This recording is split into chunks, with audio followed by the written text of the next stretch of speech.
The political violence and fighting that affected Cambodia when the peace process we had built broke down. The country went back to fighting and civil war.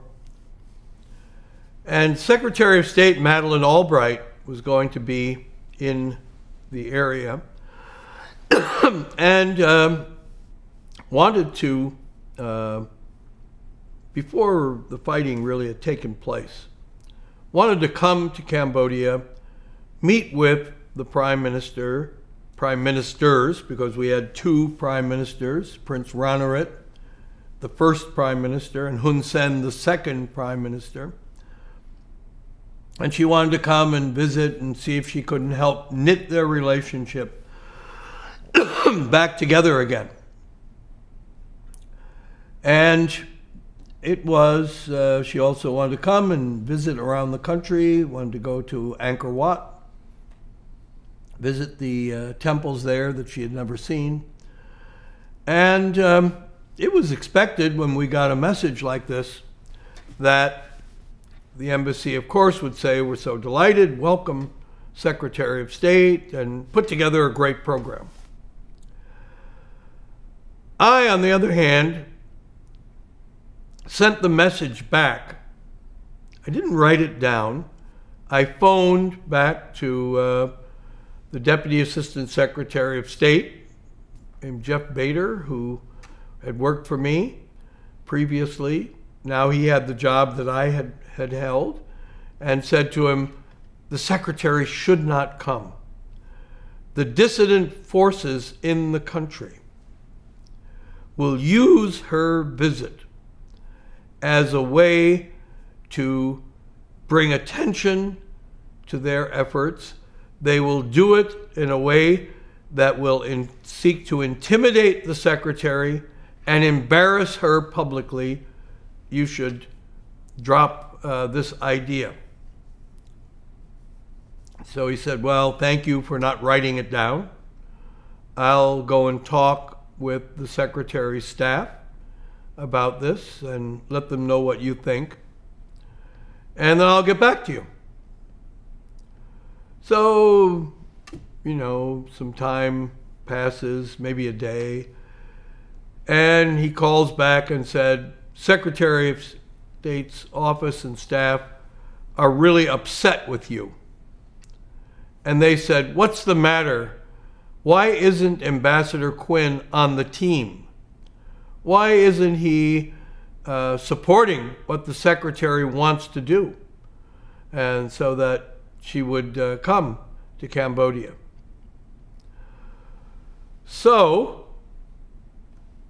having now heard that they were going to come anyway and were going to ignore my advice, me, the American ambassador on the ground, knowing the situation. Still, they were not going to take my advice. Secretary wanted to go to Cambodia. And so they announced Secretary Albright is going to be making a special trip and stop in Cambodia. And a few days later, she's out now in Asia and getting ready. It'll just be a few days and she'll come. And that's when the fighting starts, when the Cambodian rebels, those who are opposed to Hun Sen and the Cambodian People's Party, the Cambodian rebels start the fighting. They fire the rocket that hits my residence. They set off all the shooting that's going on all over the city, bringing Phnom Penh to warfare. And now, if the Secretary of State comes, she's going to have to go into a battle zone. And of course, her security team, those officers who have pledged and committed to defend her with their lives, are saying to her, "You can't go there, you shouldn't go there, you can't go there." The next phone call I have with officials from Washington is, "Oh, well, maybe Ambassador Quinn knew what he was talking about." and because they were now stuck. And they said, well, the secretary doesn't want to be look like she's been intimidated into canceling the trip. She wants you, Ambassador, to organize it so the two prime ministers will come to the airport and meet her. She'll get off her plane. They could have a meeting in some room at the airport. She'll get back on the plane and fly out, and she'll be able to say she visited Cambodia. Well, as you perhaps could imagine, such a scenario of the prime ministers of a country looking like they're being summoned to come to an airport to meet with a individual protocol-wise who has a lower rank than they do, the American Secretary of State, is insulting to them. So Hun Sen says, oh gosh, you know what, this is the anniversary of the period of mourning for my mother who passed away several years ago. I have to go back home to my village. Sorry, I can't do it. Prince Ranariddh says, oh, well, yeah, I guess I could do that. And then desperately calling up saying, I can't do this, what can we do? And in fact, backing out. So I'm reporting all this now in official State Department telegrams and sending word back, and I'm getting messages back and go and emphasize to the prime ministers how important this is and how significant it would be to the United States. And at the same time, of course, the answers don't change even when I go back and carry out my orders and say this is so important to the secretary, so important to the U.S.-Cambodian relationship that we just restored at great cost and great effort. Finally, the Secretary of State personally calls me.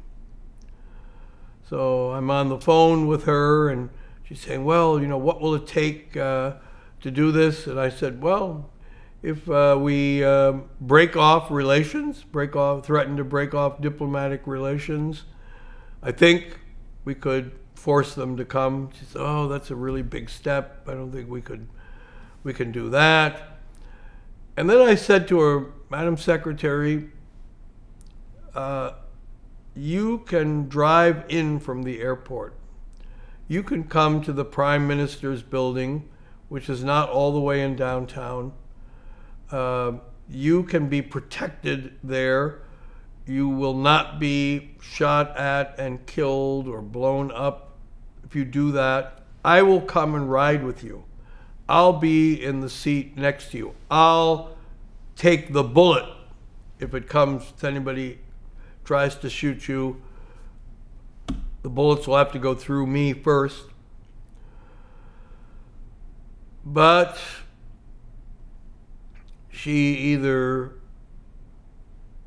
couldn't or isn't going to try to convince her security detail that she could be protected and do that drive to meet the prime ministers.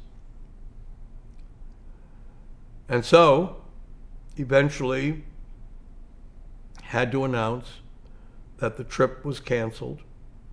The secretary looked like she had been intimidated. The result was what the supposedly pro-democracy dissidents wanted. They wanted the government and the country to look bad, so there would be more pressure in Washington on bringing about changes in the government. And while I felt vindicated that I had given the Secretary and the State Department the exact analysis of what would happen, what did happen, it was a sad moment, a sad time, because our overall effort on behalf of Cambodia was now diminished instead of being enhanced. our influence was reduced instead of being more productive. It was, as it had been time and time again, this question of, well, whose voice is going to prevail in making policy? The policy advisors in Washington, in the Congress, or in this embassy, understaffed but hard-working and highly decorated embassy, on the ground, in touch with people, providing the proven, accurate assessments again and again and again.